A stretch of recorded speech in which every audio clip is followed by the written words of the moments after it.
البنات كي دايرين بخير؟ لاباس عليكم؟ كنتمنى تكونوا بخير وعلى خير. وانتم كتشوفوا هذا الفيديو هذا اللي جاء بناء على الطلب ديال البنات بزاف. كيف ما شفتوا البنات انا حطيت في الفيديو السابق كنت شاركت معكم روتين وشاركت معكم واحد طونر اللي انا كنستعملو. هو طونر ومعقم في نفس الوقت. كنستعملو من بعد الحمام هكا اولا من بعد الدوش اولا هذا. المهم ملي كنبغي ندير الروتين ديالي. هذا الطونر هذا ماشي تيسد غير المسام، تينقي حتى البشره. بزاف ديال البنات عاوني نشارك معاهم هذا الطونر هذا. ففطرت وقلت غادي نمشي نصور لهم هذا الفيديو هذا باش نحطو لهم ان شاء الله في 8 ديال العشيه كما ديما. فتسناو هذا الفيديو على احر من الجمر. وهاد الحويجات اللي فيه يعني كيتعتبروا من التراث المغربي الاصيل اللي كانوا تيستعملوه جدواتنا ومواتنا وداكشي. نشارك معكم الطونر فيلا معايا نخلطوا التخليطه. فيه 3 الحويجات انا ديجا راني مخلطه، وهذا هو اللي شاركته معكم في الفيديو اللي حطيت الاخر اللي ديال الروتين. هذا هو انا راه ديجا مخلطاه وديجا كنستعملو. هو انا راه فين ما كندور تنرش صراحه راه تيرد البشره بالله راه واعره. مهم عندنا ثلاثه الحويجات. عندنا كيتستعملوا هذا الطونر هذا كنستعمل فيه المورد، الزعفران والفيتامين او. انا نقول لكم الفيتامين او غادي نوريكم. المهم حتى المورد غنوريكم جوج ديال الانواع. بالنسبه للمورد تقدروا تستعملوا هذا ديال الدجاج، تقدري تستعملي حتى هذا ديال 5 دراهم، راه بحال راه مورد.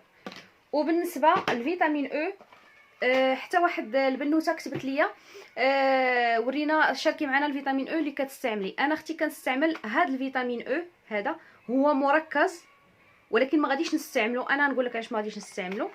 وكنستعمل هذا الفيتامين او اللي هو هذا اللي على شكل كابسول. كناخذ الكابسول وكنستعملها، سواء كنديرها ديريكت على الوجه ديالي، سينو كندخلها في هكا في هذا الطونر اولا مثلا في لا كريم هيدراتون وداكشي وتنخلطو وتنديروا الوجه. هذا ما غنستعملوش علاش؟ لانه مركز وانا ديجا استعملته في هذا الطونر هذا. استعملته والا لاحظتوا جمع ليا داك بحال ما تخلطش مع المورد، وجمع ليا هذاك الزعفران اللي هنايا بحال تكلل ولصق ليا على هاد الفابو هذا من الداخل هذاك التويو.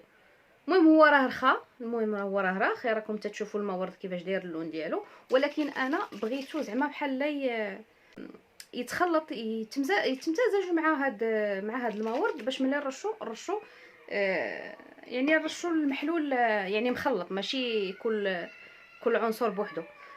صافي هادشي علاش ما غاديش نستعمل هاد الفيتامين او هذا. غادي ندخلوه اما تندخلو في الكريمات وداكشي اولا كنديرو ديريكت على الوجه ديالي. الا سمعتوا الصداع راه الوليدات خارجين كيلعبوا اليوم الحد، ما عندي ما ندير ليهم.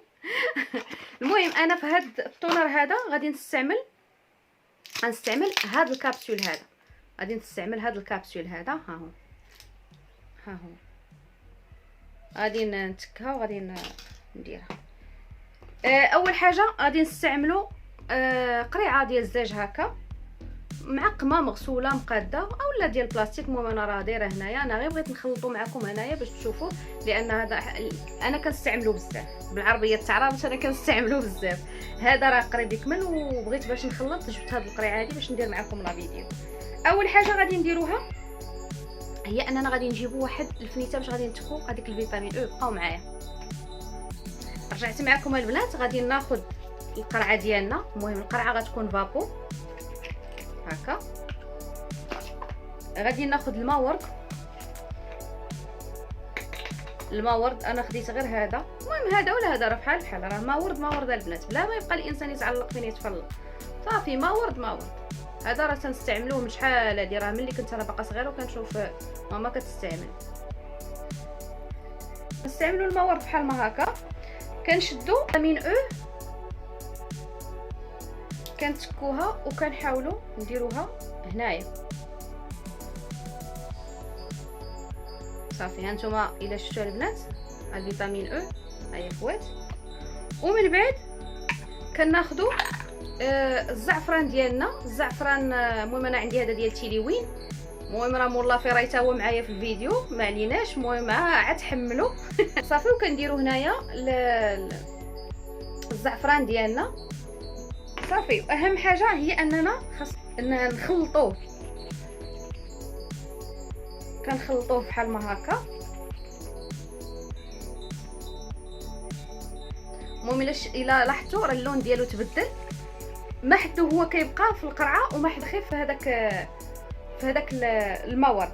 المهم انا قبل ما غادي نستعملو ضروري غادي نخليه تقريبا واحد ساعتين هكاك، نزيدو نخلطوه مزيان يعني معقمه. وهذا بالنسبه اللي غتستعملوه غير مره من الافضل ديروه في الثلاجه. انا مخليه معايا في بيتي، علاش؟ لانني فين ما كندور حتى كيبرد مع هذا الصهد هذا صراحه،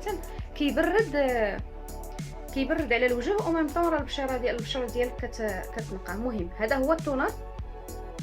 المهم البنات دابا انا شاركت معكم التونر. المهم غادي نديرو على المورد. دابا راه مازال ما رخاش لهذا الزعفران. المهم غادي نخليه واحد ساعتين هكا. المهم هو شويه بشويه راه تيولي بحال ما هكا، تيولي غادي، ومازال غادي نزيد ينصح، لان كل ما كيرخي الزعفران كل ما يولي اللون ديالو اغمق.